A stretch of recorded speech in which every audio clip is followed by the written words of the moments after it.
İkinci bab. Hazreti İsa, Hirot padşah zamanısında, Yahudiya ülkəsinin Betlehem yesida dunyoga keldi. Keyin, Şərqdən bəzi münəccimlər Yerusalimga kelib, kishilarga, Yahudilarning yenidən tug'ilgan padşahı qayerda? Biz uning tug'ilganligidan bishorat berdigan yulduzning Şərqdən ko'tarilganligini ko'rdik. Shunga uningga sajda qilg'ili keldik, deyishdi. Bunu anlagan Hirot padşah alaqzadlikka tushdi. Jumladan butkul Yerusalim xalqimi shundoq bo'ldi. Hirot padşah butkul oliy ruhoniylar va Tavrat ustozlarini chaqirib ulardan payg'ambarlar qutquzuvchi Masih qayerda tug'ildi degan edi, deb so'radi.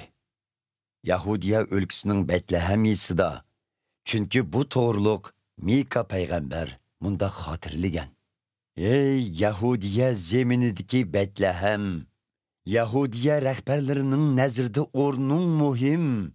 Chunki sendin chiqqusi xalqim İsraillarning yetakchisi, deyishdi ular. Bunun bilan Hirot podshoh munajjimlarni maxfiy chaqirtib, yulduzning qachon paydo bo'lganligini uqib oldi. Ondan berib bolini ko'ngil qo'yib izdanglar. Topqan hamon menga xabar qilinglar. Menmi uning oldiga berib sajda qilib kelay, deb ularni Betlehemga yo'lga soldi. Munajjimlar Hirot podshohning so'ziga binoan yo'lga chiqdi. Sharqdan ko'tarilgan yilqi yulduz ularga yo'l boshlab mangdi. Ular bola tug'ilgan yerga kelib to'xtadi.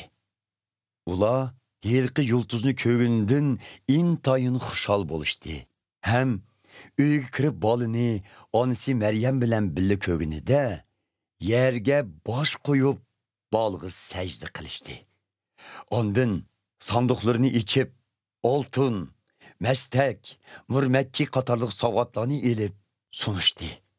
Ular qaytmaqçı boğanda, Xuda ularning tushida Hirot podshohning yeniga bormaslikqa beshorat berganlikdan, ular boshqa yo'l bilan o'z yurtiga qaytishdi. Munajjimlar ketgandan keyin Xudoning bir farishtasi Yusufning tushida ko'rinib, o'rningdan tur, onu bola ikkisini elib Mısırga qaç. Men sana xabar bergucha u yerda tur. Chunki Hirot podshoh bolani izlab tepib o'ldirmoqchi, dedi. Bunun bilan Yusuf o'rnidan turib, onu bola ikkisini elib, shu kechila Mısırga qarab yo'lga chiqdi. Ular Hirot podshoh o'lgucha shu yerda turdi. Bunun bilan Parvardigorning payg'ambar orqali oldin aytgan "O'g'limni Misrdan men chaqirdim" degan so'zi amalga oshirildi. Hirot podshoh munajjimlarga aldanganligini sezib, qattiq g'azablandi. U munajjimlarning aytganlariga asosan bu vaqtning yeshini hisoblab chiqib, Betlehem yezisi va yaqin atrofdagi 2 yosh va uningdan tuvan yoshdagi o'g'il bolalarning hammasini o'ltirish to'g'risida buyruq tushirdi. Bunun bilan Xudoning Yeremiya payg'ambar orqali aytgan mono so'zlari amalga oshirildi. Ramada anglandi yig'izor va faryod, qon yig'laydi farzandlariga Rahila. Tasalliga qoyil emas faqatla, chunki qolmadi farzandlari hayot.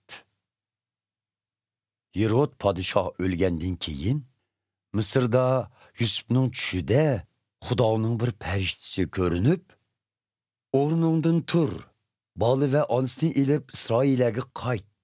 Chunki bolaning jinni olmoqchi bo'lganlar o'ldi, dedi. Bunun bilan Yusuf bola va onasini elib Isroilga qaytdi. Biroq Yusuf Hirot podshohning o'g'li Arxilasning podshohlik taxtga varislik qilib, Yahudiya o'lkasida hukmronlik yurgizayotganligidan xabar tepib, qaytishdan qo'rqdi. Keyin u Xudoning beshoratiga asosan Galiliya o'lkasiga berib, Nosira shahriga o'rinlashdi. Bunun bilan payg'ambarlarning u Nosiralik deb nom oldi degini amalga oshirildi.